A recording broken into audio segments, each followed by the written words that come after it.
Welcome friends to the wealth channel. आज हम लोग एसबीआई ब्लू चिप फंड का रिव्यू करेंगे। आइए आगे चलते हैं। स्टार्ट करने से पहले standard disclaimer, this video is for educational purposes only. Viewers are requested to consult their financial advisor and exercise their discretion, conduct their own research and use their judgment before acting on the information provided in this video. Stock markets can cause heavy losses if investments are done without proper research. I or my channel will not be responsible for any profit or loss incurred by the viewers. Again, friends, so ये video सिर्फ educational purposes के लिए ही है। आप कोई भी investment करने से पहले अपनी रिसर्च करें, अपनी डिस्क्रिप्शन यूज़ करें, अपने फाइनेंशियल एडवाइज़र से बात करें और उसी के बाद कोई इन्वेस्टमेंट करें। स्टॉक मार्केट में इन्वेस्टमेंट करने से काफ़ी ज़्यादा लॉसेस भी हो सकते हैं। सो अगेन, मैं और मेरा चैनल रिस्पॉन्सिबल नहीं होंगे अगर आपको कोई भी प्रॉफिट या लॉस होता है। ठीक है, अब आगे चलते हैं। फंड के अंदर डीप डाइव करते हैं। सो हम लोग सबसे पहले डायरेक्ट प्लान कंसिडर कर रहे हैं एसबीआई ब्लू चिप फंड का।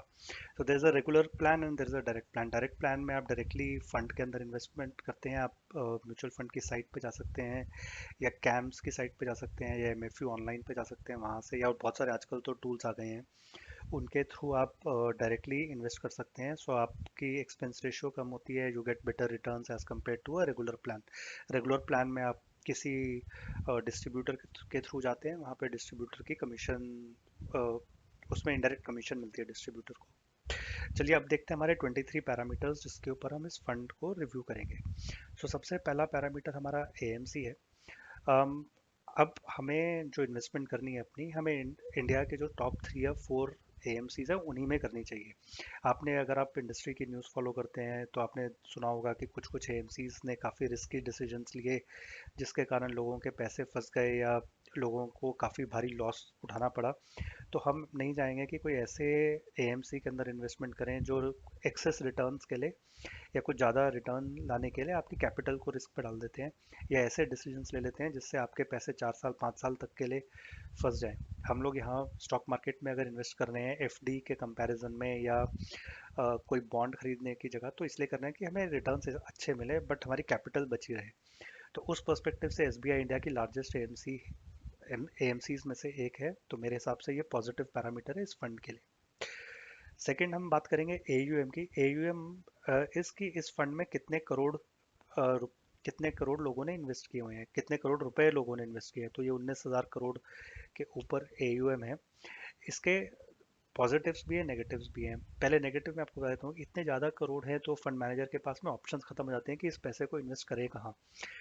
गिने चुने वही 50-60 स्टॉक्स हैं जो लार्ज कैप हैं या ब्लू चिप हैं, तो आप उनमें जितना ज़्यादा आप उनमें इन्वेस्ट करेंगे, ये फंड इन्वेस्ट कर रहा है, बाकी सारे फंड्स भी उस उन्हीं स्टॉक्स में इन्वेस्ट कर रहे हैं, लोग भी, रिटेल इन्वेस्टर्स भी, इंस्टीट्यूशनल इन्वेस्टर्स भी, एफआईज भी उन्हीं स्टॉक्स के अंदर इन्वेस्ट करते जा रहे हैं। तो उन स्टॉक्स की जो वैल्यूएशन है बहुत ज़्यादा एक्सेसिव हो जाती है। इसलिए बहुत ज़्यादा बड़ा फंड होगा तो वो भी नुकसान दे करता है। बट आपको लिक्विडिटी काफ़ी अच्छी मिलती है। अगर समझिए कल को आपको अपने 2 लाख रुपए या 5 लाख रुपए, आपने जितने भी इन्वेस्ट किए हैं, आपको विड्रॉ करने हैं मार्केट से, तो अगर छोटा फंड होगा तो उसको जाके, बहुत छोटा फंड होगा तो फंड मैनेजर को जाके मार्केट में स्टॉक्स बेचने पड़ेंगे। हर फंड अप्रॉक्सीमेटली 5% तक लिक्विडिटी अपने पास रखता है, वो पैसे अपने एयूएम को कैश में रखता है। तो अगर आप इसका 5% देखेंगे तो ये अप्रॉक्सीमेटली 100 करोड़ के आसपास निकल के आता है। 1000 करोड़ के आसपास निकल के आता है। तो इतना ज़्यादा फंड जो फंड मैनेजर है उसने कैश के अंदर रखा होगा ताकि अगर सडन रिडम्पशंस आ जाए तो वो उसमें से पे कर सकते हैं। अब हम बात करेंगे, तो मेरे लिए ये काफ़ी एक पॉजिटिव पैरामीटर है। आगे बात करेंगे लार्ज कैटेगरी की। तो ये एक लार्ज कैप फंड है which is again a good sign. Small cap mid caps में काफ़ी फ्लक्चुएशन होती है, suddenly they will give you a very high return, suddenly 1 साल के बाद में आपको पता लगेगा वो सब नेगेटिव हो गए।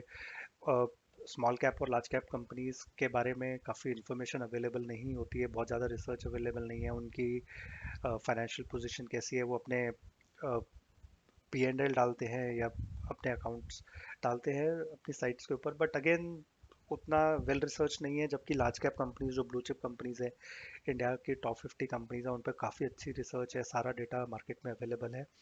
तो मेरे हिसाब से हमें काफ़ी ज़्यादा अपना कॉर्पस या काफ़ी ज़्यादा अपनी इन्वेस्टमेंट लार्ज कैप फंड्स में करनी चाहिए। तो अगेन ये पैरामीटर काफ़ी पॉजिटिव है। अब सबसे इम्पोर्टेंट पर्सन इस पूरी इन्वेस्टमेंट में है फंड मैनेजर है, क्योंकि फंड मैनेजर ही सारे डिसीजंस ले रहा है।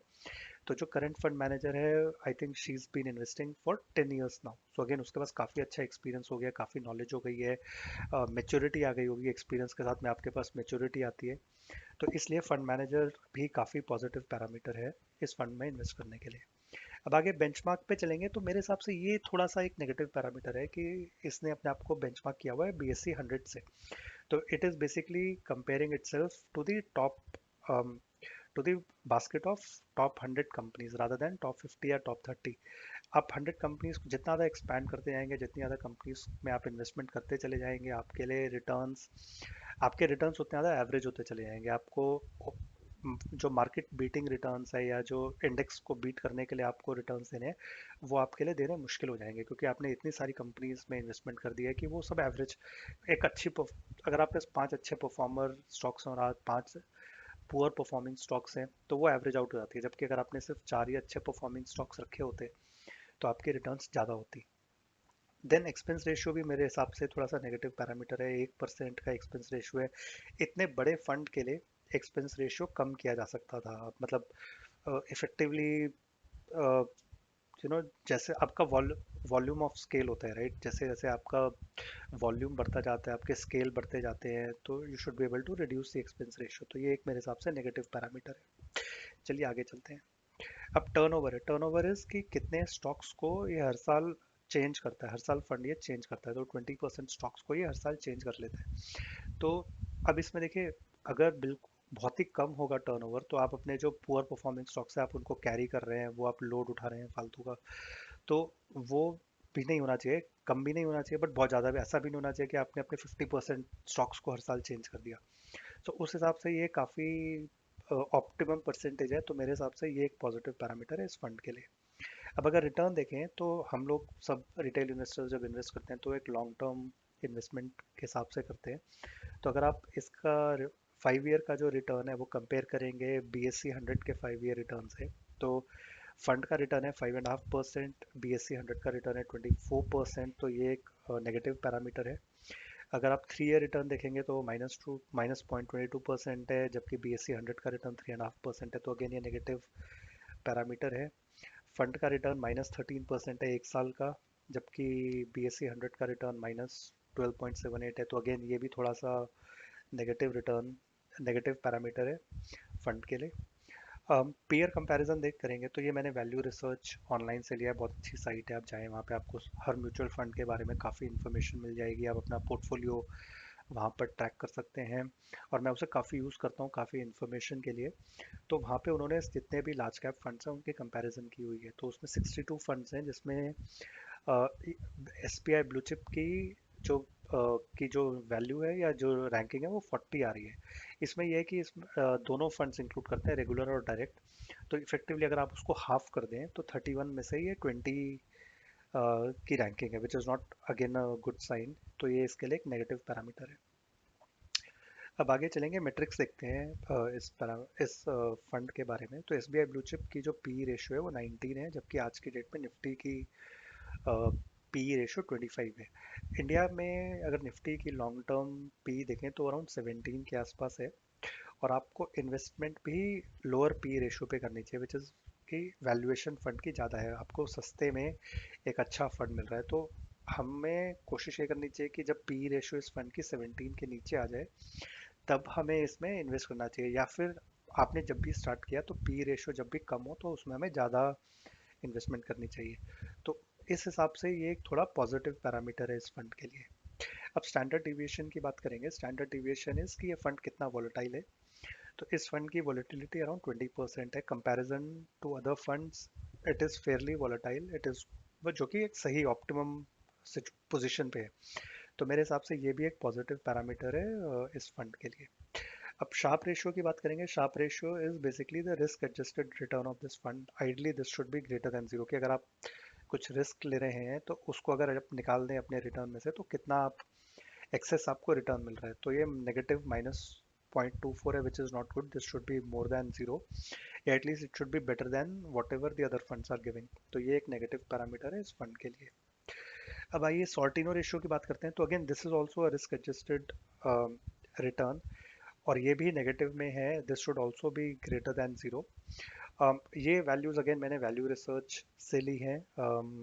probably this fund might improve in future, but at this point in time Sharpe ratio, Sortino ratio दोनों जीरो के नीचे हैं, जो मेरे हिसाब से दोनों नेगेटिव पैरामीटर्स हैं। अब हम बात करेंगे अल्फा की। अल्फा इज की एक बाकी फंड से कितना ज़्यादा रिटर्न बेटर दे रहा है, या ज़्यादा कितना ज़्यादा अच्छा फंड है। तो ये -1.41 है। इससे कहने का मतलब ये हो गया कि there are other mutual funds in the large cap category जो इससे ज़्यादा रिटर्न दे रहे हैं। तो अगेन ये इस फंड के लिए एक नेगेटिव पैरामीटर है। अब बीटा की बात करेंगे तो बीटा इज की इस फंड की मार्केट से कितनी सेंसिटिविटी है। अगर मार्केट 100 पॉइंट ऊपर जाती है तो इस फंड का एनएवी कितने परसेंटेज कंपैरिजन में ऊपर जाएगा। तो it should be ideally close to 1। ये 0.97 पे है, तो मेरे हिसाब से which is in a good spot. 1.95 to 1.05 I think should be okay. R squared की बात करेंगे तो आर स्क्वेड इज कि ये कितना अपने लोअर जो अंडरलाइंग इसकी जो एसेट है उसको कितना ज़्यादा मिमिक कर रहा है। तो इसमें इसका जो अंडरलाइंग इंडेक्स है वो S&P BSE 100 है, तो ये उसको कितना ज़्यादा मिमिक कर रहा है, कितने ज़्यादा उसके क्लोज है। तो आइडली 0.95 टू 1.05 ठीक है, 0.97 टू 1.03 सिग्मा के 1 सिग्मा तक आया, 2 सिग्मा के आसपास आ जाता है। तो अगेन दैट इज फाइन मेरे हिसाब से। This is also positive parameter for this fund. अब आगे चलेंगे, पोर्टफोलियो की बात करेंगे। पोर्टफोलियो में इसमें 55 स्टॉक्स हैं, 55 स्टॉक्स हैं, विच इज़ मेरे हिसाब से थोड़ा सा ज़्यादा है। लेकिन अगर आप 100% अपना AUM 55 स्टॉक्स में स्प्रेड कर देंगे तो मैक्सिमम आप 3 4 5% से ऊपर किसी भी स्टॉक में ज़्यादा इन्वेस्ट नहीं कर पाएंगे। अगर उनमें से समझिए 4 स्टॉक्स अच्छे परफॉर्म कर रहे हैं तो उनका जो इम्पैक्ट होगा वो बहुत ज़्यादा नहीं हो पाएगा, क्योंकि आपने सिर्फ उन स्टॉक में 3% इन्वेस्ट किया है। अगर कोई स्टॉक नेगेटिव परफॉर्म कर रहा है तो उसका भी इम्पैक्ट ज़्यादा नहीं आ पाएगा, क्योंकि आपने उसमें सिर्फ 3% इन्वेस्ट किया हुआ है। तो क्या होता है कि आपकी जो रिटर्न है वो एवरेज आउट हो जाती है। अच्छे स्टॉक्स की रिटर्न ख़त्म हो जाती है, वो एवरेज आउट वो नीचे की तरफ हो जाती है, और जो ख़राब स्टॉक्स हैं जो आपके पोर्टफोलियो को नेगेटिवली इम्पैक्ट कर रहे हैं वो पूरा एवरेज आउट हो जाता है। तो मेरे हिसाब से ये थोड़ा जो वैल्यूएशन, जो नंबर ऑफ स्टॉक्स हैं ज़्यादा है। फंड मैनेजर क्योंकि एक एक्टिव फंड है, हम एक्सपेंस रेशियो पे कर रहे हैं, तो they should look at reducing the number of stocks and keep उन्हीं स्टॉक्स को रखें जो मार्केट में बहुत अच्छा परफॉर्म कर रहे हैं, rather than just spread the money around between 55 stocks. तो मेरे लिए ये एक नेगेटिव पैरामीटर है। इस फंड की मार्केट कैपिटलाइजेशन बहुत अच्छी है। um, ये 1,15,000 181 करोड़ 1,15,181 करोड़ है। We want our fund to be a really large cap fund. India की जो टॉप कंपनीज हैं उन्हीं में इन्वेस्ट करे, क्योंकि वो स्टेबल हैं, they have a very solid moat, they are going to give consistent returns. कुछ कंपनीज 25-25 50-50 साल से इंडस्ट्री में है। हम चाहते हैं कि उन्हीं कंपनीज से हमें कंसिस्टेंट रिटर्न हर साल आता रहे, तो ये एक बहुत अच्छी चीज़ है। कंसंट्रेशन पे देखेंगे तो 90% जाइंट और लार्ज कंपनीज में इन्वेस्टमेंट है, which is again a very good thing. ideally we should have like 70 to 80% of our corpus in large companies, और मिड कैप और स्मॉल कैप में कम होना चाहिए। तो ये फंड हमारा वो लार्ज कैप का जो टारगेट है वो मीट करवा सकता है। तो ये अगेन एक पॉजिटिव पैरामीटर है। अब देखेंगे टॉप 50% जो हमारे की जो इन्वेस्टमेंट है इस फंड ने वो 16 स्टॉक्स में की हुई है। तो अगेन मेरे पर्सपेक्टिव से ये थोड़ा सा ज़्यादा डाइवर्सिफाइड हो गया है। अगेन आप अगर इतने ज़्यादा इन्वेस्ट करेंगे तो आप टॉप 16 में आप फिर 4% 3% से ज़्यादा आप का इन्वेस्टमेंट नहीं कर सकते हर स्टॉक के अंदर। तो आप उसको इतना ज़्यादा स्प्रेड आउट कर देंगे तो आपका जो अच्छा रिटर्न है वो ख़त्म हो जाएगा, आप उसको एवरेज आउट हो जाएगा। तो ये अगेन मेरे हिसाब से एक नेगेटिव फैक्टर है इस फंड के लिए। टॉप 10 स्टॉक्स की जो वेटेज है वो 44% है, तो अगेन एवरेज आउट हो जाती है 4% पे। तो फिर आपने जो अच्छे स्टॉक्स हैं, जो लार्ज कैप स्टॉक्स हैं, जो इंडस्ट्री के सबसे बड़ी कंपनीज हैं, उनमें आपने जो अपनी इन्वेस्टमेंट है वो ज़्यादा स्प्रेड आउट करके जो रिटर्न्स है आपने उनको एवरेज आउट करा दिया। तो अगेन मेरे हिसाब से ये एक नेगेटिव पैरामीटर है इस फंड के लिए। चलिए आगे चलते हैं। अब हम पोर्टफोलियो देखेंगे, तो पोर्टफोलियो में आप देखेंगे HDFC बैंक जो इंडिया का आज की डेट में नंबर 1 बैंक है। HDFC बैंक की काफ़ी अच्छी वर्ल्ड वाइड फीडबैक है। एफ आई इसमें काफ़ी ज़्यादा इन्वेस्टमेंट कर रहे हैं, तो ये मेरे हिसाब से बहुत अच्छा इन्वेस्टमेंट है। ICICI बैंक इंडिया का नंबर 2 बैंक है। ITC बहुत बड़ी FMCG की कॉन्ग्लोमरेट है, which is again very good. Divi's lab pharma से है। रिलायंस, यहाँ पे एक चैलेंज है। रिलायंस इंडस्ट्रीज़ में आपने पिछले महीनों में सुना होगा बहुत ज़्यादा इन्वेस्टमेंट हो रही है world wide. Facebook, Abu Dhabi investment authority, Saudi Arabia का इन्वेस्टमेंट फंड, बहुत सारे प्राइवेट इक्विटी कंपनी, सबके सब रिलायंस में इन्वेस्ट कर रहे हैं। अगर रिलायंस ने अभी अपना राइट्स इशू भी निकाला था, उस पर मैंने एक वीडियो भी बनाया हुआ है पार्टली पेड शेयर्स के ऊपर, वो आप जाके देख सकते हैं। रिलायंस का मेरा एक प्ले वीडियोस की पूरी लिस्ट है, उसमें आप जाके देखें। तो रिलायंस में सिर्फ 4% की इन्वेस्टमेंट की है, जबकि आज की डेट में निफ्टी में रिलायंस की वेट 11 से 12% है। रिलायंस में काफ़ी अच्छी सॉलिड ग्रोथ एक्सपेक्टेड है। तो यहाँ पे इसने रिलायंस के अंदर इस फंड ने काफ़ी ज़्यादा इन्वेस्टमेंट नहीं की हुई है, जो मेरे हिसाब से एक नेगेटिव है। नेस्ले बहुत अच्छी कंपनी है। लार्सन एंड टूब्रो आपको पता ही है, काफ़ी बड़े बड़े प्रोजेक्ट्स रन कर रही है। HCL टेक IT की कंपनी है। HDFC बहुत बड़ी NBFC है। कोटक महिंद्रा बैंक इंडिया के टॉप बैंक्स में से एक है। बट अगेन मेरा क्वेश्चन है, आपने इनमें सिर्फ 3-4% इन्वेस्टमेंट की हुई है, और ये बहुत सॉलिड कंपनीज हैं जो काफ़ी अच्छा रिटर्न देंगी आने वाले सालों में। तो इतनी कम इन्वेस्टमेंट अगर आपने इनमें की हुई है, तो ये कैसे ग्रो करेंगी? आज की डेट में स्टॉक मार्केट काफ़ी कम है, काफ़ी नीचे, 10,000 के आसपास निफ्टी चल रहा है। तो आपको इनमें ज़्यादा इन्वेस्टमेंट करनी चाहिए, ताकि हमें ज़्यादा रिटर्न्स आगे आने वाले टाइम में मिल पाए। फिर आगे का क्वेश्चन, इन्फी इसमें नहीं है। इन्फी इतनी बड़ी कंपनी है, कंसिस्टेंट परफॉर्मर है, हर साल बहुत अच्छा डिविडेंड भी देती है।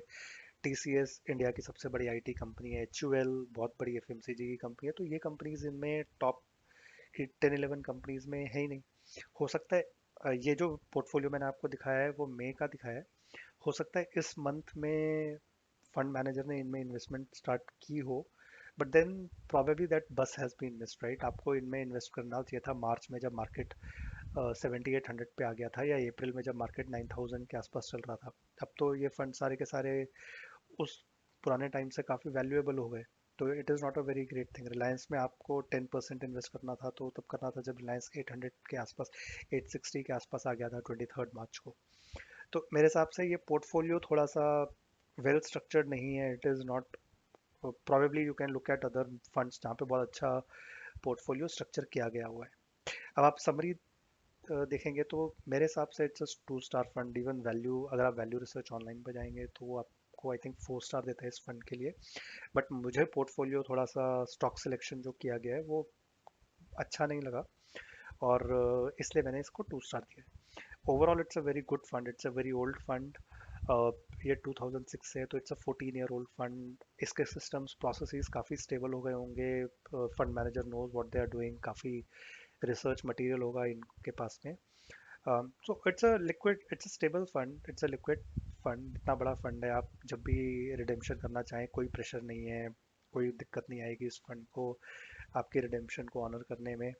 बट अगर आप पैरामीटर्स के पर्सपेक्टिव से देखें, तो मेरे ओपिनियन में ये सिर्फ 11 पैरामीटर्स पे पॉजिटिव है, 12 पैरामीटर्स पे नेगेटिव है। तो इसलिए मेरे हिसाब से ये it's only a 2 star fund. अगर आप फिर भी इसमें इन्वेस्ट करना चाहते हैं, तो my suggestion would be to invest on dips. Market जैसे लोअर आए या PE की रेशियो नीचे आए, तब आप इस फंड में इन्वेस्ट कीजिए। बट अगेन, अपने प्रॉफिट्स को रेगुलरली बुक करते रहिए, otherwise we'll have the same situation जैसे मार्च में हुई थी, कि एक महीने में सारे के सारे फंड्स काफ़ी नीचे आ गए, और आपके जो नोशनल प्रॉफिट्स थे वो अगेन लॉसेस में कन्वर्ट हो गए।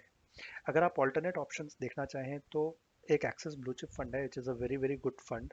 इस पे मैं अगले 2-3 दिन में एक वीडियो डालूंगा, तो आप अगर मेरे चैनल को सब्सक्राइब कर लें, तो आपको अलर्ट आ जाएगा कि जब भी मैं वीडियो डालूंगा, या मैं और भी म्यूचुअल फंड्स का जब रिव्यू करूंगा, तो आपके पास में वो अलर्ट्स आ जाएंगे। और एक अलर्ट का आइकॉन पे भी आप क्लिक कर सकते हैं, ताकि जब भी मैं कोई भी वीडियो डालता हूँ, not only for mutual funds but even the pre या पोस्ट मार्केट रिपोर्ट्स, या कोई शेयर का अगर मैं रिव्यू डालूंगा, तो आपके पास में वो अलर्ट्स आ जाएंगे।